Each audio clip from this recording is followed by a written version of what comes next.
If you're stuck and you're trying to grow and expand your field and you keep feeling triggers coming in and up-leveling is not going as quickly as you want, then I invite you to invoke a dark goddess. Working with dark goddess magic can improve your intuition, your wisdom, and brings fierce protection along your path. Everything today is about the dark goddess. Let's go.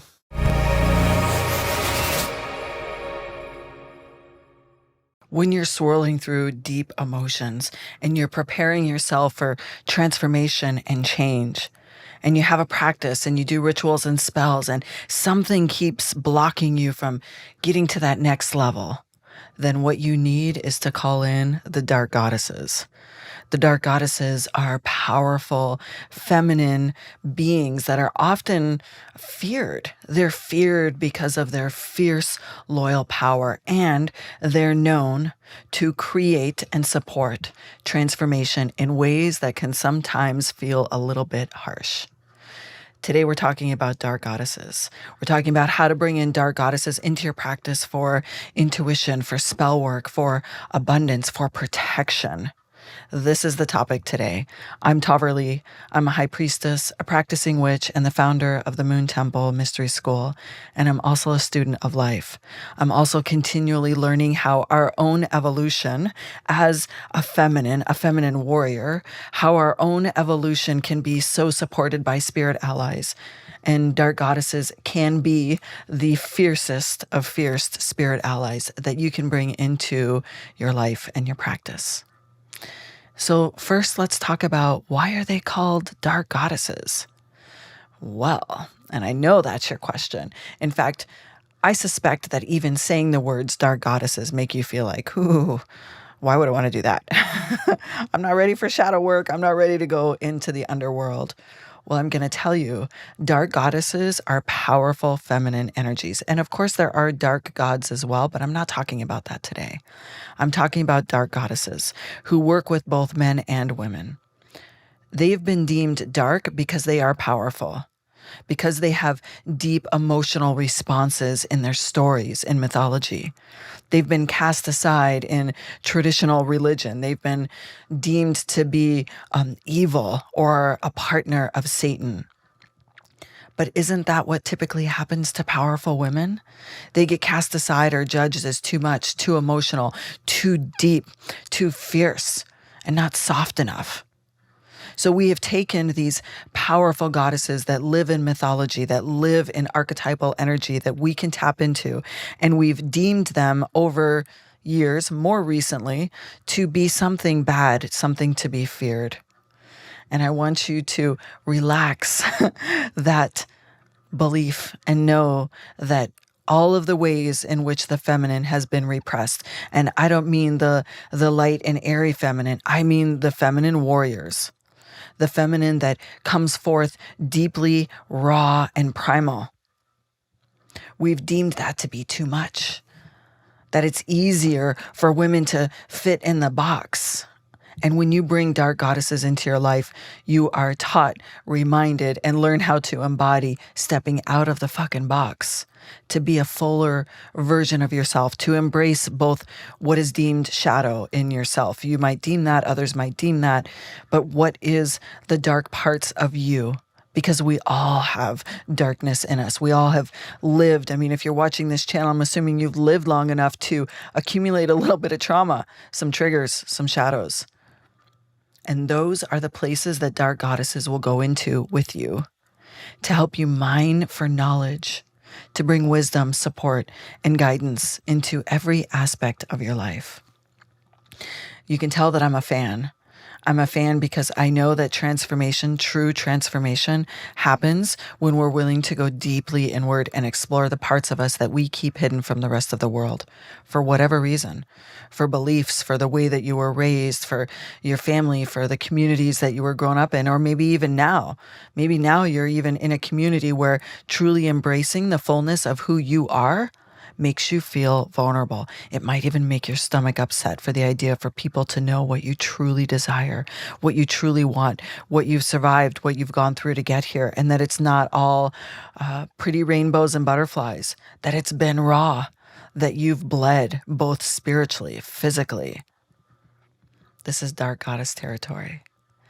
Now, I want to give a small caveat here, and that is that this is a deep, deep dive, and I'm giving you a very introductory yet deep level for you to get started, because it should take time to really understand the energy, the archetypal energy, the understanding, the relationship with dark goddesses. And so I invite you to let this be, if it's your first introduction to the dark goddesses, wonderful. I'm going to tell you how to get started. If you've done a lot of work with the dark goddesses, then please comment below, share your experience, share what has impacted you the most by facing yourself. Because when you work with the dark goddesses, they bring you face to face with yourself. And they do it with the fiercest of love. Love, kindness, rawness, primal love. So taking a breath when you hear words like Kali Ma, Medusa, Lilith, Hecate, Sekhmet, Persephone. I could go on and on. Bridget, the Morgan. These archetypal energies, these beings that actually can come into your life when you invite them to support you in your quest for sovereignty, in your quest for your soul's true purpose. And like any change we go through in life, sometimes change is slow and easy, sometimes change is fast and harsh, but every time there's change, something transforms at the physical level, spiritual level in our body. And so yes, the dark goddesses are not afraid to let you bleed a little bit. And I don't mean you're going to I recently do have a random cut that appeared on my hand, and I'm sure it was in preparation for this because I do regular blood offerings. Not necessarily a physical bleed, but a truth bleed. They will bring in guidance to show you where you are not being truthful with yourself, where your boundaries are weak, and what is in your aura, or what is in your energy field, or what is in your life that doesn't serve you. They will expose that, and that can feel like a little bit of a cut. And that's okay. So when you want to work with the dark goddesses, do so with the understanding that there is fierce love, protection, and wisdom available to you. If you want to turn up your intuition, your spiritual gifts, and you want to walk amongst this planet in service and take all these amazing mystical experiences that you've had, whether or not you identify as a witch does not matter. You want to bring all of the fullness of your feminine, both the warrior, the supporter, the community leader, any of those things, and the lover into a place to bring it together into the fullness of yourself, then this is a place to start. You can tell I get really excited because there are so many things that take place in our life that we feel like we are not in control. And in this year, at the time of recording, this is 2023, I have witnessed so many humans go through rapid pace change that they had no idea was coming at the start of the year. Rapid pace change. And rapid pace change often brings a little bit of whiplash, and that's okay. It also means rapid pace change means you have the ability to transmute and move through these energies faster than you ever had, which means healing is available quicker. Access to your own internal power systems is quicker. Access to the other side of the veil is quicker. Whatever you truly desire can happen at a faster speed, as well as change. So it's almost like 2023 has been the year of careful what you wish for. Careful what you wish for. Because it might just happen. Oh, I love that. I love the magical ways we can live when you build an enchantable life and never cease to be amazed at how much we can learn. And wherever you are when you're watching this and whatever time it is, if you have not visited my website and checked out the Dark Goddess workshop that's coming, if it's already taken place, there'll be a replay available for you. So make sure you use the link in the notes. Go to moontempleschool.com. And I think it's under workshops, what's new, and workshops. You can find it. I would love to lead you a little bit deeper into these teachings. And we'll do it in a container where we truly embrace the darkness within ourselves. We will do it after dark. We'll do it by candlelight. We'll do it in uncomfortable and comfortable and expansive ways, because you know that I love to bring high-level activations to my work. And when we are working with the dark goddesses, they like that too. Okay, so I'm going to give you, I think I have 7 here, could be 8, ways for you to get started working with the dark goddesses. And let's be clear. You can work with the dark goddess energy as a whole. Like, let's look at it as a whole, right? This is embracing both your shadow side. This is embracing the parts of you that are hidden. You can do that work without having to or needing to invoke a dark goddess. But what I'm going to tell you is, when you work with specific dark goddesses, they have a history of certain tales. Their mythology is real. The energy behind what they stand for is real. And when you start researching dark goddesses, you will likely find one that represents where you're at right now. It could be where you're desiring to go. It could be something you faced or a trigger you have in your life that you haven't addressed yet. You can feel that still in your field, and you'll be like, oh, okay, I know that dark goddess is for me. Or you might just get called to a name that you've never heard of before. This year I worked with Medusa. Wow. Learning how to understand the true essence of the story of Medusa, and why her head was turned into so many serpents, and why she has this ability to turn anybody who looks into her eyes into stone. Let's use this story, right? When you do research and you start diving into the dark goddesses, and by the way, this is step 1, doing your research. When you go into the mythological stories, you can learn baseline bits, like little bits about the story. You can learn the whole thing. And if you go to a primary source, you're going to learn like the actual historic mythology. And then you should go into secondary sources and read additional outside independent reviews of the story. And then number 3, you should go into areas of other people that have worked with that deity or that dark goddess and see what their experience was. All of this to create your own experience with a dark goddess. And when I was working with Medusa, I did that. And the story is that Medusa was, she was so beautiful. She stole the lover of a dear sister. And so that sister turned her head into snakes. And anybody that would look at her in the eyes, that they would be turned into stone. I mean, that's the basis of the story. And so she is depicted as this demoness, right, that has snakes everywhere, and that she's not lovable, and she doesn't have any opportunity to receive love. She's not worthy, all of the things. But yet there is a part of the story that's often not talked about. And that was, what if Medusa was taken for granted? What if the lover, as part of the story, was actually her taken against her will? Because she was so beautiful. Because she was so beautiful that men looked at her all the time, and she had no protection, and she was hidden away. And one man got through into her physical space and raped her. And yes, the sister that knew that she had been with this other god was very jealous. But what if that sister also knew that she had been raped?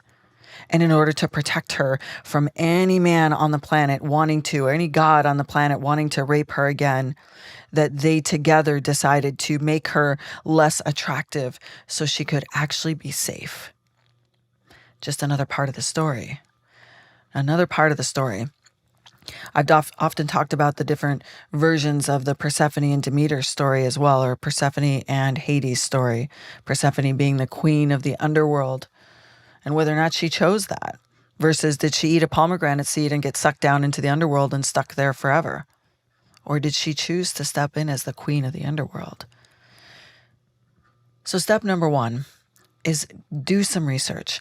And if you've never worked with a dark goddess and you're like, okay, well, I don't know any of them, I don't know what to start. You say Medusa and I think, no way. I invite you to think of what is something that you're facing at this time in your life, or something that you desire, and start researching the words dark goddess with that intention.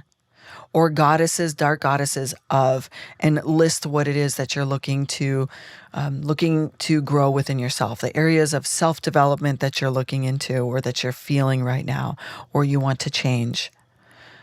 Go into your search engine and type in Dark Goddess and list that item, and you'll get a little list. And then start reading. I like to say try on, speak the names, read a little bit, and then it's going to happen. You're going to find a dark goddess, whether it's by name or by their mythological story, is going to start to call to you.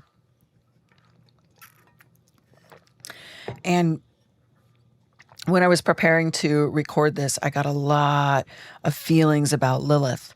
I know a lot of people don't really understand the true meaning of Lilith, and I invite you to do your research about this beautiful dark goddess that was the original woman that was matched with Adam before Eve came into the picture. And Lilith refused to submit to Adam. She said, nope, I want to be an equal partner, not subservient. And there was disagreement between Lilith and Adam, and Lilith didn't relent. She said, nope, I want to be an equal, or I will not be subservient. This idea of how often women have been subservient to men because we think that's what we're supposed to do. I promise you, working with Lilith, she will show you the way. She will show you that our own power as women, and I know I'm talking specifically to women, although a lot of dark goddesses are powerful allies for men. I know a lot of men that have worked with dark goddesses. Lilith will show you that it is okay to be in your power, that it is okay to know what you are comfortable with and what you aren't, and where you want to be soft and in your feminine and where you want to be the warrior, and that it's okay. The story goes with Lilith that she then went on a path of destruction, that she created a lot of harm. She was known as the partner of the devil. She became outcast because she wouldn't be subservient to Adam. So then Eve was created, a more subservient woman. A lot of mythological tales will tell you that Lilith is the one that snuck the apple into Adam and Eve. Read a little bit more about that. Some mythological tales also go on to say that what if Eve did learn from Adam what had happened with Lilith? What if Adam filled Eve's head with all this information about Lilith to try to have her be turned against Lilith as well? There's a story that says that Eve went to seek out Lilith after hearing what had occurred, and that Eve and Lilith sat down together. And they understood the different archetypal roles that they were playing in this story, and that they were okay with each other's choices. So you'll notice a lot of the initial research you'll do in working with dark goddesses is it will depict them as evil. It will depict them in a way that they created more division. It will depict the feminine power, the rawness, right? Any dark goddess that has been hard done by is known for creating destruction. And maybe they did. And maybe it was just. Maybe showing your true emotion as a god or a goddess created massive impact on the world. And that's what's been taken away from women. And that's why they've been deemed as dark. But the truth is that raw, primal, real truth within ourselves needs an outlet.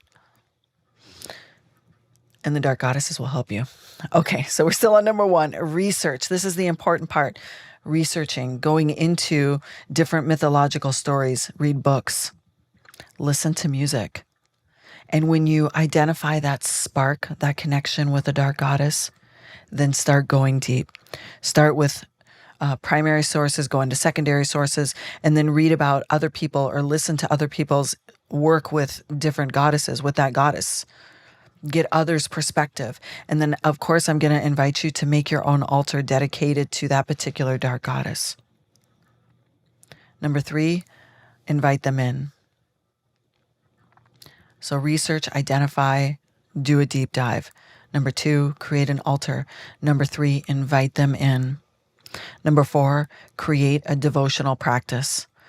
Do within yourself, between yourself and this dark goddess, make a commitment. Make a commitment to, I am going to dedicate all of my self-care to you for the next 3 months, the rest of this year, or once a month for all of 2024, all of 2025. I am going to dance and sing in your name. I am going to bring your energy so deeply in my body that I learn how to actually be the version of you in today's time in my life, to speak truth, to honor my emotion, to seek out my triggers, and to navigate my own shadows. And if you decide to go into your shadows and do shadow work with the Dark Goddess, ask them to guide you. It is such a powerful reckoning to have a Dark Goddess in the shadows with you. And if you're not sure and you're just feeling stuck and you want to bring them into, or bring one in to help yourself like truly understand why you're stuck, they will light it up for you. And it may create a little bit of bloodshed in the process. I invite you to welcome that. Okay. Next, I forget what number I was on. Next, divination and magic. Use divination and magic with the Dark Goddess. Let them come to you through the tools that you already have, whatever that might be. If you work with tarot, oracle, pendulums, runes, any of the above, go to your altar. Honor your commitment. And if you are seeking advice, and I suggest that that comes secondarily. Number one, build the relationship. Tell them, show them you are going to embody their wisdom. And then ask if there's something specific that you have that you're navigating that you would like support in. I really love the idea of dancing and singing in the honor of a Dark Goddess, because it's truly the way to let yourself be a little bit more free. Even if you're locking the door in your office or your bedroom or in your closet. I did a lot of dance with someone in their closet. One of my spiritual coaching clients went in her closet, and a good portion of our session, she had a big closet, her closet door would be locked and we would turn off the lights and she would let herself dance. Most of us don't know what that primal movement feels like. And whatever Dark Goddess you're working with is going to have that energy, bringing forth that energy into your body. Next, create mantras, sigils, and symbols for that Dark Goddess. And when you're doing your research, you might come across different things that they're known for, different offerings others have made to them. You might find different symbols that are associated with that Dark Goddess, such as the Morgan, right? The Morgan is a triple-headed Dark Goddess. She has two sisters, the main Morgan, and there are two sisters, and they are powerful in their own. And this triple-headed goddess is shown in a lot of different ways in different traditions. So when you bring in a symbol of the triple-headed goddess, and it can be printed, you can draw it, you can find it. There are a lot of ways. So bring symbolism, bring items to your altar. And then next, provide offerings to them. That can be on your altar, inside, outside, anywhere. Just a way to say thank you, to express your gratitude. And energetically, different deities, different gods and goddesses really, really love absorbing something from the human realm, because they're not human. Not now. They love to absorb energy from the human realm. It's you giving them something special. And again, research will tell you what is a common offering that would be suitable. And don't hesitate to develop your own. And lastly, keep studying. Stay committed. Keep studying. You'll know when it's time to release them. You'll know. I believe that when you work with one Dark Goddess, you're actually learning to set up a lifetime of relationships with deities that can become powerful spirit allies for you. In the High Priest and High Priestess path in Mystery School, we have Dark Goddesses that each individual selects. We take them through a whole process to select their Dark Goddess, and they walk with them along the way. And we invoke them as an entire community, all of them that are coming in, and we can almost feel this circle of support that comes around our circle of the fiercest of love, protection, guidance, wisdom, and really big shielding. And so if you want to dive deeper into Dark Goddess magic as part of the High Priest and the High Priestess path, join the High Priestess path. The link is open. And if you're seeing this after we've already begun in 2024, reach out to me, because I often have a secondary class beginning. But it is the most transformational work we do in Mystery School, is to go into the mysteries, which means we don't publish a lot about it. I will tell you, you'll learn elemental magic. You'll learn how to cross the veil and come back. You'll learn how to do all the tools, all the work. You'll learn all the things that you need day to day. But most importantly, you're going to learn how to do rituals with a community of others doing the same rituals that will transform your life the moment you learn the rituals. Nothing will ever be the same. These are things that are not written down, things that are not posted in videos, things you can't find in books. The mysteries are truly inside of us, and we learn to unlock them together. So check the link for that in the show notes. And I wish you so much love along the path of working with the Dark Goddess. And your life will be forever enhanced once you do. I hope this has been helpful, and I look forward to seeing you in Mystery School soon.